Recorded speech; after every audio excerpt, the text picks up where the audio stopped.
Next है हमारे पास Coulomb's law in vector form, ठीक है, कूलम्स लॉ इन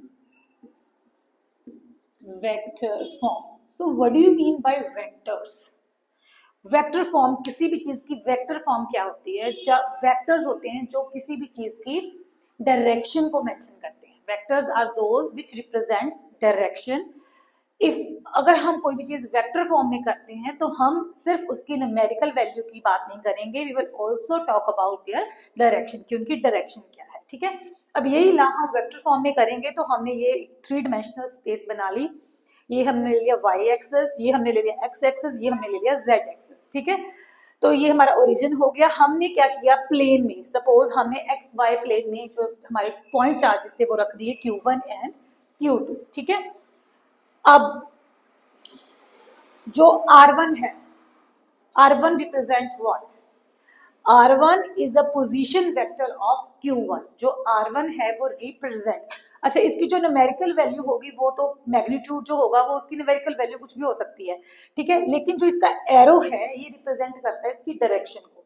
सो R1 के ऊपर अगर हम वेक्टर लगा देंगे then it represents the position vector of charge Q1, जो क्या करेगा, R1 की जो न्यूमेरिकल वैल्यू होगी वो क्या बताएगी, इसका मैग्नीट्यूड कितना डिस्टेंस है इसका ओरिजिन से, और इसका जो वेक्टर है वो ये बताएगा कि इसकी डायरेक्शन क्या है। ये जो है OA is the vector of or the position vector of charge Q1. So R1 is what? Position, जो पोजीशन को रिप्रेजेंट करता है, डायरेक्शन को रिप्रेजेंट करता है, position vector of charge Q1, ठीक है। सिमिलरली OB ऊपर वेक्टर, अगर वेक्टर फॉर्म में बात की गई है ना तो आपने वेक्टर लगाने नहीं भूलने हैं, अगर आप वेक्टर नहीं लगाओगे तो इसी में आपके जो मार्क्स हैं वो कट जाएंगे, ठीक है। So OB is equals to R2 vector, it also represents the position vector, किसकी पोजीशन को बताता है, Q2 चार्ज की position vector of charge Q2, ठीक है। ओके, तो यहां तक तो क्लियर है सबको। OA represents R1 which represents the position vector of Q1 charge, जो Q1 की डायरेक्शन को बताता है। अब हम यहाँ पे डायरेक्शन को कंसीडर करके चलेंगे, ठीक है।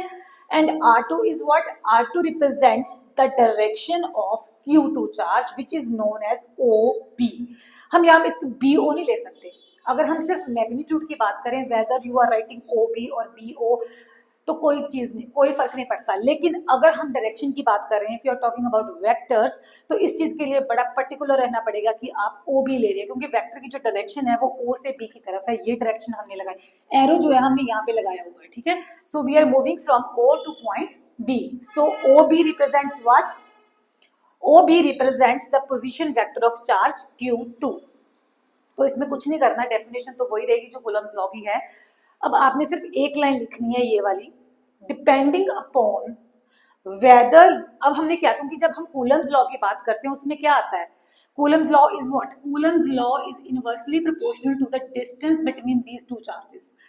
अब जहां पे मैग्नीट्यूड की बात करेंगे तो ये जो डिस्टेंस है तो उसकी न्यूमेरिकल वैल्यू की बात करेंगे, हमें डायरेक्शन की टेंशन नहीं है। लेकिन जब हम डायरेक्शन की बात करेंगे तो डिस्टेंस दो तरह के बनते हैं, एक बनता है A to B AB, एक बनता है B to A BA, ठीक है। So depending upon whether we are taking the distance from Q1 to Q2 और फ्रॉम Q2 to Q1, whether we are taking the distance AB or whether we are taking the distance BA, there will be two forces, ठीक है। इन दो distance की वजह से हमारे पास जो फोर्स ऑफ इंटरेक्शन होगा वो भी दो तरह का होगा, that is F12 and F21। अब हमें इस आर्टिकल में सिर्फ क्या करना है, इन दोनों की वैल्यू समझनी है। मैं आपको लिख के बताऊंगी F12 की वैल्यू कैसे निकालनी है। जैसे जो स्टेप्स आपने F12 के लिए यूज करे हैं, सिमिलरली आप F21 के लिए भी कर सकते हो, ठीक है। मैं यहाँ पे आपको F12 के लिए करके बताऊंगी। अच्छा, जब हम वेक्टर की बात करें, डेफिनेशन के अकॉर्डिंग इसकी वैल्यू क्या है हमारे पास, K which is 1/4πε0 if we are talking about free space, magnitude of two charges Q1 and Q2 divided by distance. अगर हम F12 ले रहे हैं तो डिस्टेंस भी क्या आएगा, R12, ठीक है। इसका मैग्नीट्यूड, क्योंकि हम मैग्नीट्यूड लेते हैं तो हम क्या करेंगे, इसका स्क्वायर ऐसे ही कर देंगे, ठीक है। और यहाँ पे हम लगा देंगे R12 unit vector. Unit vector, जब हम वेक्टर की बात करते हैं तो हम साथ में एक यूनिट वेक्टर लगा देंगे विच represents the direction of this force. R12 हमारे पास क्या है, ए बी डिस्टेंस, ठीक है। अब R12 वेक्टर हमारे पास क्या है, when we move from the charge Q1 to Q2, that is A B vector. अब सबसे पहले हम समझते हैं R12 की वैल्यू कैसे निकालनी है, ठीक है। R12 की वैल्यू निकालने के लिए हमें यहाँ पे +1 का topic triangular law of vector addition use करना पड़ेगा, ठीक है। अब triangular law of vector addition में क्या बोला गया है कि अगर हम ट्रायंगल की दो साइड्स ले लेते हैं, ठीक है, if two vectors taking in the same order, ये सेम ऑर्डर में जा रहा है, पहले इधर फिर इधर, सेम ऑर्डर में है, ठीक है, कि इस पॉइंट को ले लिया हमने ए, इसको ले लिया बी, इसको सी, ठीक है। If two vectors represents the two sides of the triangle, तो इन दोनों का जो रिजल्टेंट वेक्टर आएगा वो क्या होगा, वो रिप्रेजेंट करेगा third side of the triangle, लेकिन सेम वे में नहीं लेना, सेम ऑर्डर में नहीं लेना, taken in the opposite order. ये सेम ऑर्डर में जा रहे हैं तो रिजल्टेंट वेक्टर क्या बनेगा, ऑपोजिट ऑर्डर में बनेगा।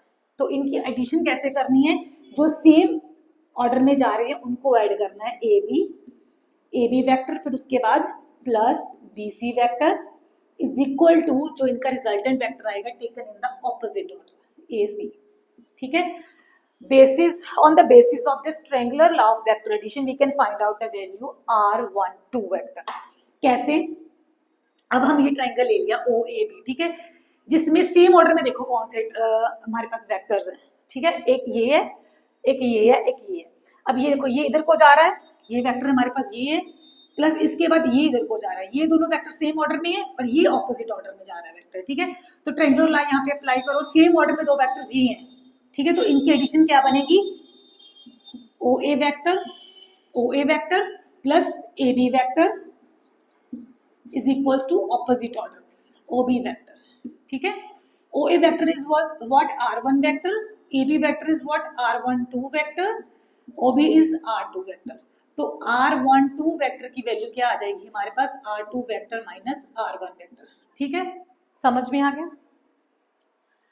तो हम क्या करेंगे, ये आपको R12 वेक्टर की वैल्यू समझ में आ गई। अब इसको नेक्स्ट सॉल्व करना है हमें। F12 vector is equals to 1/4 pi epsilon naught magnitude Q1 Q2 divided by R12 का स्क्वायर। अच्छा, अब यूनिट वेक्टर की वैल्यू पुट करेंगे। यूनिट वेक्टर, कोई भी हमने जर्नल यूनिट वेक्टर ले लिया तो उसकी डेफिनेशन क्या होती है, a unit vector is equals to the vector itself divided by its magnitude, ठीक है। मैग्नीट्यूड को हम सिंपली ऐसे भी लिख सकते हैं, लेकिन अगर वेक्टर की फॉर्म में लिखना है तो हमें बार लगाना होता है। बार का मतलब ये है कि हम इसका सिर्फ मैग्नीट्यूड उठा रहे हैं। This is the definition of unit vector, vector itself divided by its magnitude. तो हम यहाँ पे इसकी वैल्यू पुट करेंगे, अब vector itself divided by its magnitude, तो ये बन जाएगा क्यूब, तो इसकी वैल्यू बन जाएगी 1/4 pi epsilon not Q1 Q2 magnitude divided by R12 का क्यूब और R12 वेक्टर, ठीक है। तो अगर इसको वेक्टर फॉर्म में लिखना है तो हम इसको ये बार लगा के वेक्टर लगा देंगे, इसका क्यूब बन जाएगा हमारे पास, ठीक है। अब हमें यहाँ पे कुछ नहीं करना, R12 की वैल्यू पुट करनी है जो हमने निकाली है R2 माइनस R1, तो ये हमारे पास आ जाएगा F12 is equals to 1/4 pi epsilon Q1 Q2 का मैग्नीट्यूड डिवाइडेड बाय, इसकी वैल्यू क्या है हमारे पास, R2 माइनस R1 वेक्टर, इसका जो मैग्नीट्यूड लेके उसका क्यूब कर देंगे, यहाँ पे आ जाएगा R2 माइनस R1 वेक्टर। तो ये वैल्यू आएगी हमारे पास वेक्टर फॉर्म में। सिमिलरली बिल्कुल इसी स्टेप्स में जैसे आपने R12 की वैल्यू निकाली है ना, आप R21 वेक्टर की वैल्यू भी निकाल सकते हो। वो कैसे, फिर ट्रायंगुलर लॉ अप्लाई करो, उसके लिए डायग्राम जो है वो डिफरेंट बनेगा। हमने यहाँ पे छोटा सा बना के बता देती हूँ। जैसे ये प्लेन लिया हुआ ना हमने, एक Y एक X, ये चार्जेस है हमारे पास, ठीक है, R1 वेक्टर R2 वेक्टर, ठीक है, ये A पॉइंट था, ये B पॉइंट था, ये O पॉइंट था। अब हमने यहाँ पे R21 मतलब हमने ए बी डिस्टेंस लेना, हम जा रहे हैं, मूव कर रहे हैं फ्रॉम Q2 टू Q1, मतलब हम बी ए डिस्टेंस ले रहे हैं, ठीक है। अब ट्रायंगुलर लाइन यहाँ पे अप्लाई करो, सेम ऑर्डर में कौन से है, ये वाला इधर को जा रहा है, उसके बाद नेक्स्ट ये वाला जा रहा है, तो सेम ऑर्डर में कौन से दो वेक्टर हैं, O B vector plus B A vector. तो रिजल्टेंट वेक्टर क्या है, ऑपोजिट ऑर्डर में कौन सा वेक्टर, ओ ए, तो रिजल्टेंट वेक्टर क्या बनेगा, ओ ए, यहाँ पे ओ भी क्या है, R2 वेक्टर, ठीक है, प्लस बी ए क्या है हमारे पास, R21 की बात करें हम, सेकंड चार्ज से फर्स्ट चार्ज की तरफ मूव कर रहे हैं, ठीक है, तो ओ ए वेक्टर क्या है, R1 वेक्टर, तो यहाँ पे R21 वेक्टर की वैल्यू आ जाएगी R1 वेक्टर माइनस R2। अब दोनों में डिफरेंस देख लो, R12 में R2 आ गए है, R21 में R1 आ गए है, बस कुछ भी नहीं करना, सेम ये फोर्स ऐसे बनेगा, F21 फोर्स क्या बनेगा हमारे पास, 1/4 pi epsilon not Q1 magnitude Q2 magnitude. अब यहाँ पे वैल्यू आपने R1 माइनस R2 पुट करनी है, इट्स वेरी वेरी सिंपल, ठीक है, समझ में आ गए। तो हमारे पास टू फोर्सेस बनते हैं, F12 एंड F21, दोनों की वैल्यू हमारे पास ये है, ठीक है। जब हम वेक्टर फॉर्म में बात करेंगे तो हम यूनिट वेक्टर लगाएंगे, अगर F12 की बात कर रहे हैं तो यूनिट वेक्टर भी R12 लगेगा। नेक्स्ट स्टेप क्या होगा, R12 यूनिट वेक्टर की डेफिनेशन के अकॉर्डिंग इसकी वैल्यू पुट करेंगे तो ये आ जाएगा हमारे पास। फिर उसके बाद हम क्या करेंगे, R12 की वैल्यू हम निकालेंगे by triangular law of vector addition, तो वो हमारे पास आ जाएगी R12 is equals to R2 minus R1.